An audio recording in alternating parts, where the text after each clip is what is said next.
Hi guys, James here from Optics Warehouse, your night vision and hunting specialist, and today I'm just going to talk a little bit about setting up a front thermal add-on and obviously what you need to look out for when it comes to selecting a day scope, and then of course what front thermal add-on you're going to need for your situation.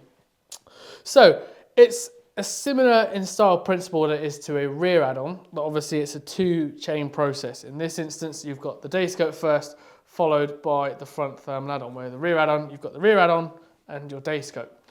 The common thing to remember is that whatever is second in the chain must work with whatever's first in the chain.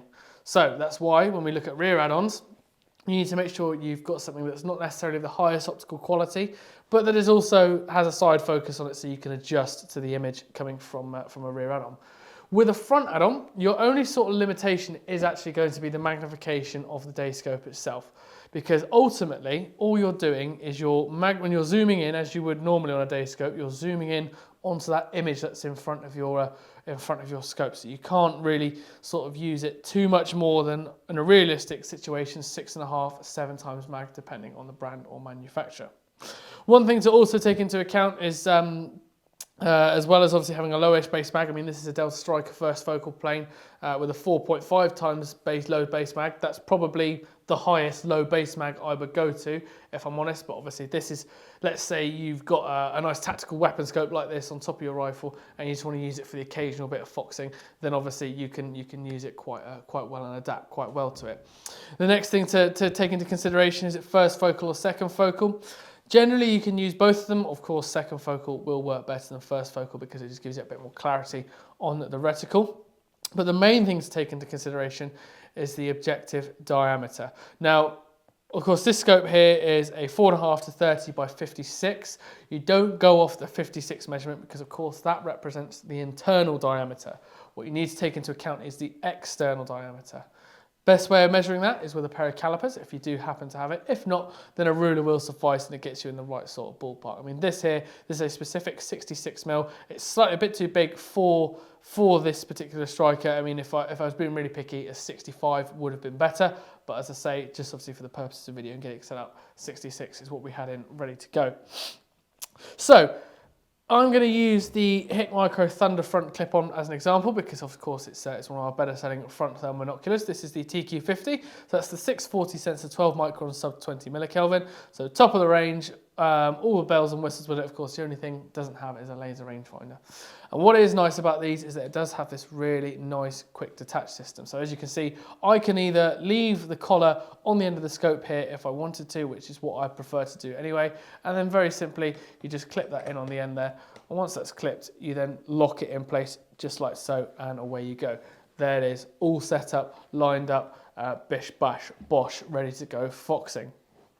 So once you've got it set up like that, as I said, whatever's second in the chain has to adapt to what is first. So with your day scope, obviously use the side focus, use your ocular adjustment to get that reticle nice and crisp. Once you've done that, you shouldn't need to touch that too much unless you magnify up. And then all you need to do is you just adjust the focus on the front of your front thermal add-on. Yes, it may be a bit of a stretch, but ultimately you are extending a sort of existing day scope setup. If you purchased a dedicated thermal setup, then of course it would have been a bit shorter. So of course you are adding on to that situation. So just to reiterate, you focus that after getting the reticle crisp on the day scope, because at the end of the day, getting the reticle crisp is the most important thing.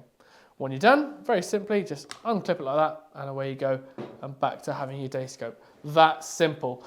Now, there's a lot of skepticism with using a front thermal add-on. I know a few people that have said, oh, it loses zero, and all that sort of stuff. I can categorically say now it is impossible for the actual scope to lose zero while there is a front thermal add-on. Now, a lot of you may disagree with that statement, but what it is when you're having the front thermal add-on, which you can align using the system menu inside with your crosshair, what it does if it's misaligned, it gives the illusion to your eye that the reticle is in the wrong place. So it actually looks like it's moved the reticle when it hasn't. So when you go to aim, it fires a shot off, so it's not on center. But yet when you take the thermal off, it's bob on the target again. So what is key is making sure that that is aligned to the scope itself. So guys, as I say, all I just wanted to do there was just run through a few bits and pieces, a few quick pointers to look out for when purchasing a front thermal add-on. As I say, they are probably an underrated part of the market. I don't see a huge amount going out the door, if I'm honest, but the ones that do go out do get a lot of popular response back to them. As I say, versatile bits of kit. You can use them for airgun scopes, rimfire, centerfire, etc. You can use them across the whole board depending on your situation. But what is key, if you just take into those factors that I have just mentioned, to make sure that you've got a good setup. So I will just summarise very quickly. One, make sure you've got a nice low base mag on your day scope. Anything sort of 4.5 or lower is optimal. First or second focal plane, doesn't matter too much. If you've got a particularly thick reticle, then maybe try and aim for a second focal plane. Objective diameter, make sure you measure the diameter on the outside of the scope so you can get the correct collar size. And then finally, make sure you align the actual front thermal to the scope, so of course it doesn't give that illusion that you have loss zero. And then of course, adapt that front thermal to your day scope and you will be good to go. Hope you found the video informative. As always guys, don't forget to like, comment and subscribe. Leave your comments below. Of course, if you want, drop us a phone call, drop us an email, and we will do our very best to get back to you as quickly as we possibly can.